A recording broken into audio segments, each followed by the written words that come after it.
Medyo late na kasi 7 AM na. Since 7 AM kasi yung out ko sa work. So ayun, punta tayo ng Baguio guys, samahan nyo ako. Meron kaming kinakainan ng wife ko na pares doon. Punta natin ngayon, tapos punta tayo sa coffee shop siguro after natin kumain. Tingnan nyo yung tsura ng motor ko. First time ko magra-ride ng Baguio, nasimula rito. Tsaka kahit galing sa Rizal eh, hindi ko pa nagagawa. So kasi first time ko to.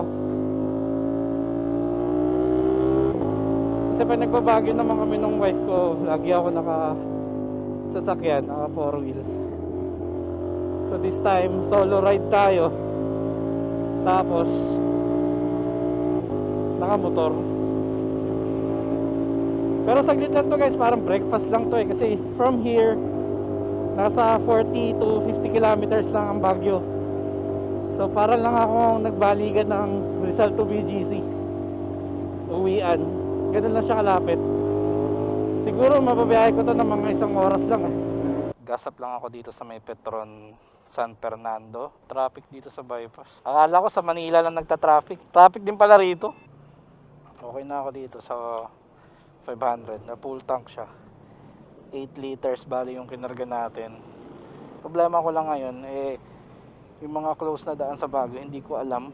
Wish me luck. Wala sana tayong aberya ngayong araw. Bawang na ako guys. Dito ako dumadaan sa may Nagilian Road. Bawang Nagilian Road ata to. Ito kasi yung pinakamalapit na alam ko, na pinakamaayos din na daan papuntang Baguio.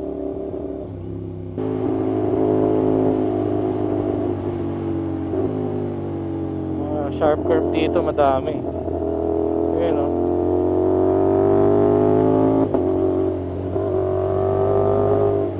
Dami rin aso. Anong bridge ba to guys?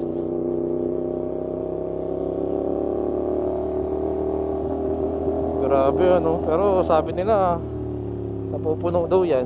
Sa lawak nyan napupuno na tubig ano.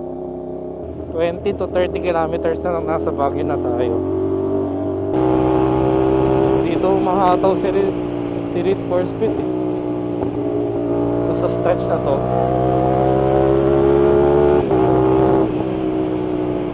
gamit yung H2 nya.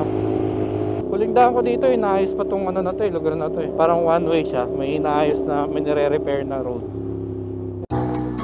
Welcome to Municipality of Burgos, La Union.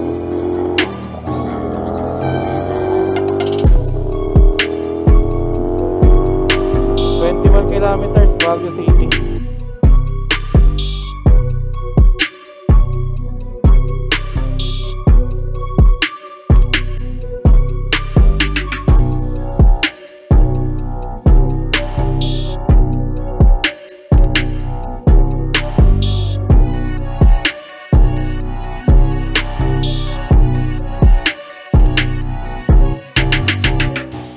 So yun guys, nandito na tayo sa Baguio. So nandito ako sa Shell ngayon na ano lang ako, jingle time.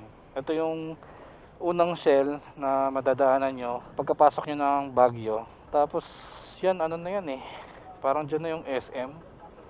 So after nung Shell, kakanan tayo dito kasi wala namang ibang way. Kasi one way yan. Magkakanan natin dito, alam ko may Petron dyan. Doon tayo sa Petron. Ha? 450 450 dito lang, kakailan na pares. Kayo ba? Maynila pa kayo? Galing kayo Maynila pa dito? Taga doon din ako. Ha? Oo, papares lang ako. Wait lang. And after nung Shell, one way naman to. Ayun na, natatanaw ko na yung Petron. Hindi naman siya mahirap hanapin. Ayun yung tawag dyan, rotonda ata tawag dyan. Kasi pagka kung maliwa kayo dito, ayun na yung Good Taste eh. Yung sikat na Good Taste dito. Ayun o, sa baba. Ayun o, Good Taste yan guys. Tapos Burnham Park na. Tapos etong Petron na to, yan yung palatandaan ko. Petron, tas sa harap Jollibee. Kanan doon, tas diretso ulit. Etong way naman na to, papunta to ng Diplomat Hotel. Ayan. Sundan nyo lang yung way. Wala namang ibang papasukan eh. Basta sa main road lang kayo. Tapos mamaya may kakaliwaan tayo dyan. Ayan, ito. Itong Jefa Lower QM Barangay Pag diniretso nyo to guys, ayan, papuntang Laperal yan. Ay, papuntang Diplomat Hotel. Kaya kaliwa nyo doon sa QM Barangay Hall. Dito na siya, kaka-dediretso nyo to. Tapos diretso na to, alam ko eh. Ayan, dito kami nagpapalaundry. Pag dito kami sa Baguio nag-i-stay ng wife ko. Ayan, dyan kami nagpapalaundry noon.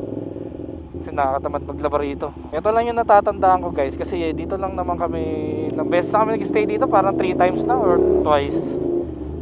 Ayan, diretso nyo to, aakyat lang. Madalas kumakain sa parisan na to mga ano eh, taxi driver eh. E pagdating nyo sa dulo, kakaliwa lang kayo. Huwag kayo kakanan, papuntang Diplomat Hotel yan. Ay, natandaan ko. Natandaan ko siya. Tapos dito siya sa part ng kanan pagkatapos ng ahon. Kaya madali siyang puntahan kasi may dumadaan nga pala na jeep dito. Hindi ko lang alam kung anong biyahe. Oh, galing. Pinakain niya ako ng usok. Yan, dito sa kanan ang palatandaan nyo, Upper Quirino, Magsaysay. Ito. O kaya, search nyo na itong Wisdom for God. Right of Truth. Ito na siya. Dami kumakain na Grab. Tayo. Yung QM Quirino, Magsaysay. Barangay Outpost. Daming Grab dito. So ito lang siya guys. Nakatakip. Tapos ayun, napansin nyo, may kumakain na Grab. Lagay ko yung gloves ko doon. Alas 9 ng umaga, dito na tayo. Malis tayo ng 7:30 sa bahay. So 1.5 hours na biyahe natin. And so makikipark lang po. Kain lang po ako ng pares real quick. Let's go. Ayun beef pares without noodles 80 pesos. Beef mami with noodles 80 pesos. Ayun ewan ko lang kung kita sa camera. Sana kita. Sana maliwanag. Ayun uy, kumukulo-kulo. Isang pares. Yes po. Tapos isang rice. Bali 90 pesos. Nalaman ko tong place na to kasi dito diretso dyan kami nag-i-stay. Isang rice. Yun siya, solid. Pulang tikim.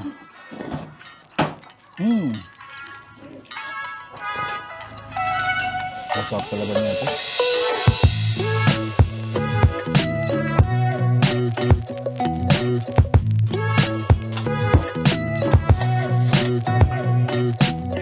Pabiling soft drinks. Soft drinks po. Coke. Hindi siya yung typical na kainan na sobrang klase ng dating. Simple lang siya. Sa gilid lang. Pero yung lasa, solid.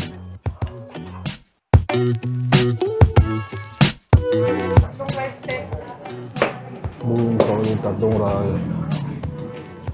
Boss, take out sa isa. Pares. Thank you. Thank you, bossing.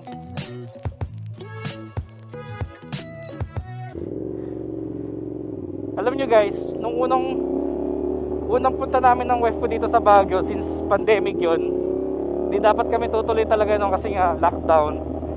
Pero tinuloy namin kaya walang taong masyado dito. Nababalita lagi sa Baguio, diba, sobrang traffic. Nung unang araw namin dito, iniwan namin yung sasakyan doon sa pinag-istehan namin. Tapos naglakad kami. Para kami tanga. Nilakad namin, akala namin malapit lang, pero malayo rin pala pag nilakad, nakakapagod. Kasi alam nyo naman dito sa Baguio, elevated, di ba yung daan? Pagdating namin, sabi ko, ang layo pala, tas hindi naman pala traffic. Para kaming ewan. Kaya namin nakita yon, yung kainan na yon, kasi nilakad namin eh. Ito come dyan, hey.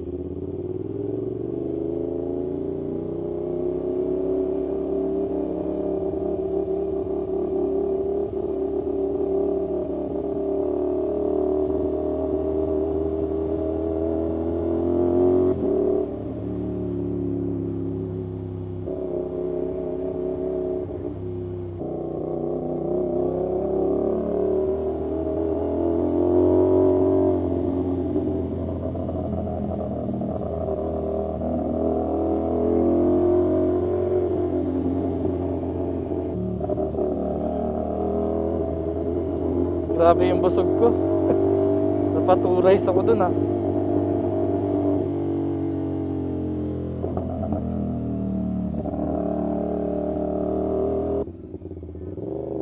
Thank you.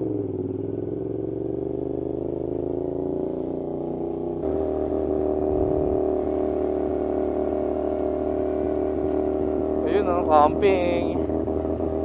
Sarap, ang lamig.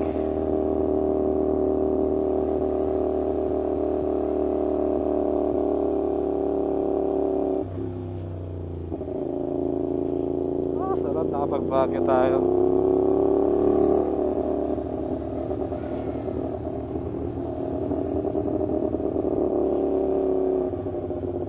Niisip ko nga kanina sana dyan ako kakain sa may Manor. Kaso wala naman ako kasama. Tsaka yung get up ko medyo dirty tayo, dirty. Nakakaya, di ba? Kaya di na ako dyan kumain. Naalala ko yung Paris eh. Pag nakikita ko yung Manor, naalala ko lagi yung Forevermore eh. Kay Liza Soberano tsaka kay Ricky Hill. Naalala ko lagi yan. In 300 meters, turn right. Dito ako nakakabili ng jacket guys oh. Kasi may mga sale din dyan mga... Kaso sarado na kasi yung mga outlet. Dati bukas yan eh. Ito naman yung bahay ni ano, bahay ni Sofia Andres dati, ayan oh. Dito na tayo. Dun yung Starbucks. Ay, mga madaming tao.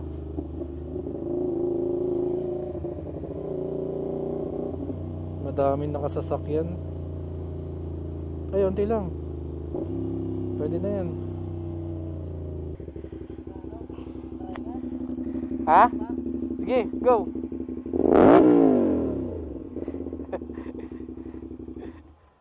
Hindi ako yun ha. Parang hindi. Ganyan na yung kataas.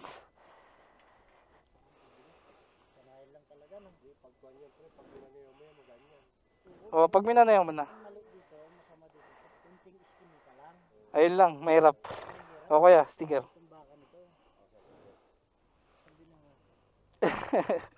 O sir. Hindi, sumisibak ng big bike yan eh. Raider. Morning. For one lang.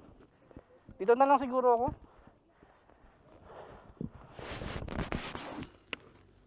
30 minutes lang tayo dito. Then punta tayo ng Strawberry Farm. Yung layo ng Strawberry Farm naman dito is around 11 kilometers. So malayo-layo rin. Pero after nun, rekta na tayo ng pauwi. Hindi na tayo babalik ng Baguio. So doon na tayo dadaan sa kabilang daanan. Pero may parang ganito siya. Wala. Sorry ha. Okay lang po.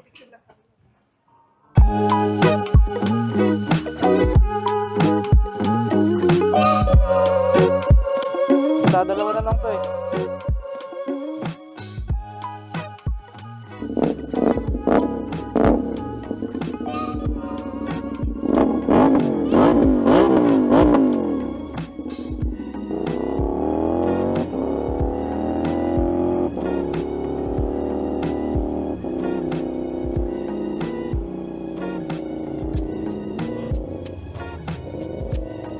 Tayo balik daan kasi gusto ko picture dito eh.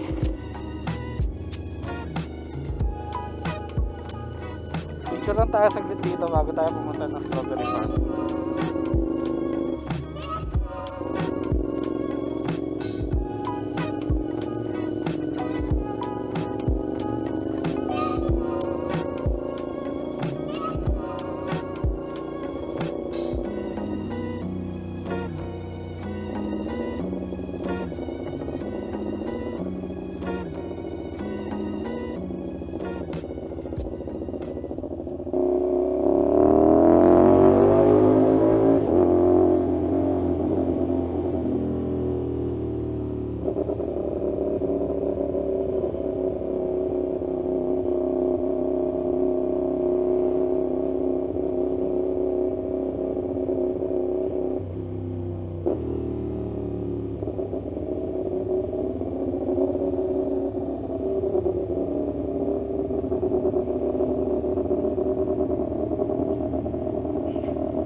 Bait ng driver dito sa Baguio.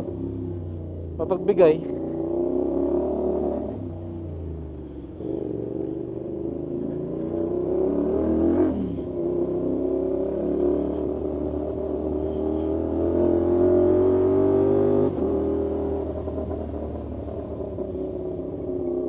Ay, mali yata ako ng pinasukan. Hindi, tama.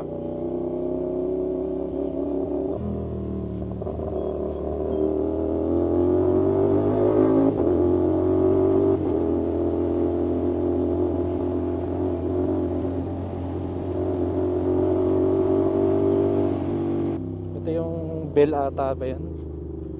Ayun o, anong tawag dyan? Pasyalan din yun eh. Bell Church. Welcome to La Trinidad. Dito naman yung makolor na bahay. Ayan, yung may Mitsubishi Yamaha.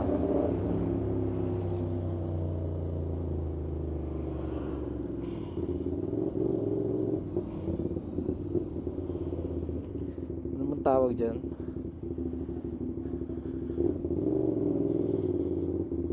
Ay wala no, iba na yung kulay. Pininturahan na nila. Hindi na yung parang pula blue. Ayun, Mitsubishi. Wala na yung pula. Iba nila yung kulay. Galing nila magpintura, ano. Mamaya pabalik ng La Union, maglulok na tayo papunta ng Ilian Road. Hindi na tayo akit ng Baguio.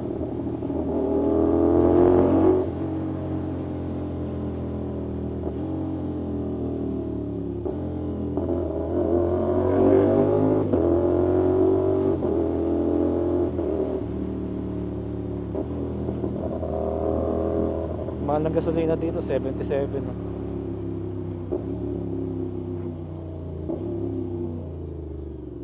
Good, saraan siya.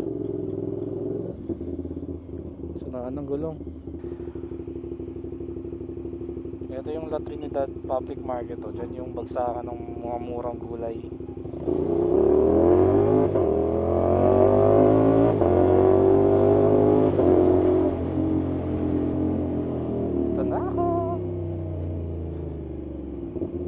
Tayo ng pasalubong, then uwi na, ganun lang. Kaya ako naka-backpack ngayon para dito talaga. Strawberry, daming tao ah. Kaya yung suki namin. Let's buy strawberry. Makulimlim ah. Grabe sa Baguio, tanaw na tanaw dito yung Baguio. Tingnan nyo, kinakain ng fog. Sarap talaga tumira dito sa Baguio.